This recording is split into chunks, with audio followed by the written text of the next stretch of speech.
I have to give you a story of a prior album that is dear to my heart. Not only to my heart, but my family heart. And my dad had to go on a surgery, and he called us.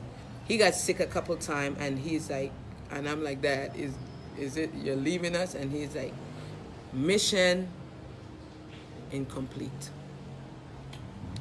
So he called us and said, this is my last meeting with you guys. Whatever you guys need to know, ask me now. For tomorrow,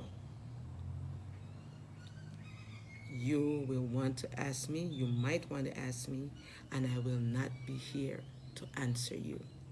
My spirit will be around, but I will not be able to answer. But I asked him, where are you going? And he said, I am going home to the hospital.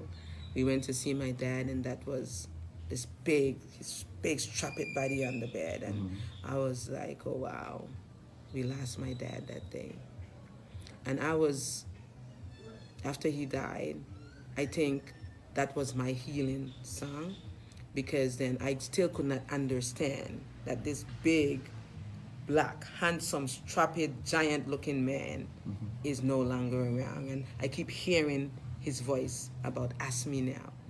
And I didn't ask him enough. And he always say, one of these days, you know, you're kids, you want to play, and he always want to explain or sit here, and I want to hear that now.